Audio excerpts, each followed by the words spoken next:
Fala pessoal, tranquilo? Hoje mais um vídeo, lateral esquerda, série Pensando no Futebol. Hoje vamos falar sobre o conceito de gentrificação. Se liga aí.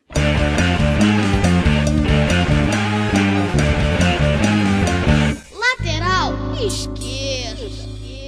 O conceito de gentrificação foi desenvolvido pela Ruth Glass, uma socióloga britânica que estava pensando Londres, mudanças que estavam acontecendo na década de 50, 60, lá naquela cidade. E o termo gentrificação, né, do original gentrification, vem do termo gentry, que significa uma pequena nobreza inglesa. Essa camada superior da sociedade, quando começou a se mudar para bairros historicamente populares, proletários, começou a ocorrer algumas mudanças urbanas. Esses gentrificadores, como ela chama, estão buscando uma melhor qualidade de vida. Buscam esses bairros por estarem mais próximos do trabalho, por ter um custo de vida mais barato. Porém, quanto mais pessoas dessa classe social se mudam para esses outros bairros, mais os preços se elevam. Começa a mudar o perfil do setor de serviços. Novos empreendimentos comerciais voltados para esses novos moradores, com seus próprios hábitos de consumo. Há uma valorização econômica dessas áreas. Abre portas para a especulação imobiliária, aumento no preço dos aluguéis. Com o passar do tempo, antigos moradores, antigos comerciantes vão tendo cada vez mais dificuldade para sustentar os seus negócios. Essa mudança de perfil e encarecimento do custo de vida. E o ponto final desse processo de gentrificação é a repulsão, é a expulsão dos antigos moradores dessa região e as classes populares vão sendo repelidas assim pouco a pouco, devido a esse aumento dos preços. Se a gente for pensar historicamente, temos o Barão Haussmann em Paris, dá para citar Pereira Passos no Rio de Janeiro, as grandes reformas urbanas, que com discurso de embelezamento, né, dentre outros fatores, foi promovida a expulsão dos mais pobres dos centros das cidades.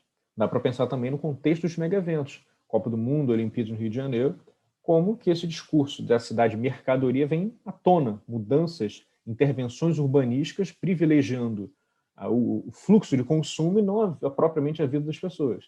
E pensando em exemplos no futebol, a gente pode citar o próprio caso do Maracanã. Historicamente, o estádio tinha espaços para as diferentes classes sociais. É bom frisar que os ingressos mais baratos que tinham, né, para geral, tinham um pior local em comodidade, a visão do campo não era privilegiada, mas esse ambiente ainda existia. A pluralidade tentava se construir ainda. O que aconteceu no século XXI? Para os Jogos Pan-Americanos de 2007, em que a geral foi encerrada e as cadeiras comuns que ficavam abaixo do anel superior tomaram aquele espaço, né, ampliaram o setor das cadeiras comuns e encerraram a geral. Aqueles ingressos, então, foram encarecidos.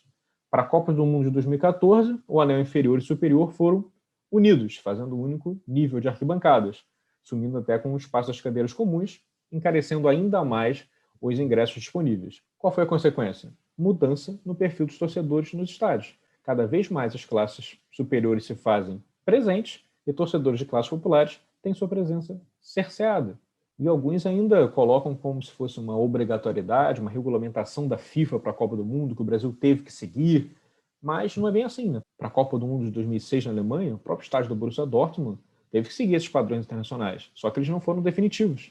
No setor sul, ou tribuna sul, onde historicamente a torcida do Borussia Dortmund assiste jogos em pé, sem cadeiras, essas cadeiras foram retiradas após a Copa. Elas só são instaladas novamente em jogos internacionais que têm essa regra. Não mudou a cultura torcedora.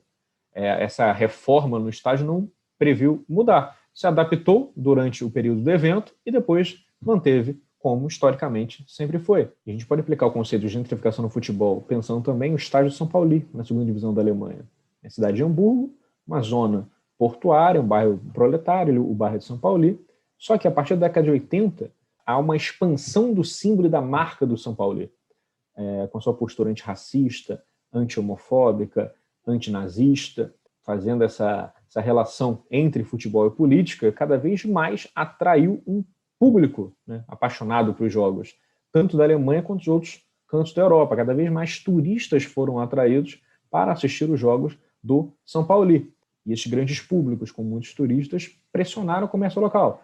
Abertura de novos empreendimentos voltados para os visitantes, setor de serviços sofrendo influência nos preços, novas lojas de vestuário de alto padrão, hotéis, cafeterias, foram substituindo as antigas mercearias, comércios simples que atendiam os trabalhadores locais.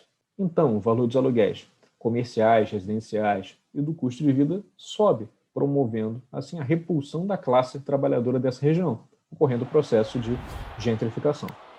É isso, pessoal. Se curtiram, deixa o like, se inscreve, se liga nos outros vídeos do canal. Abraço.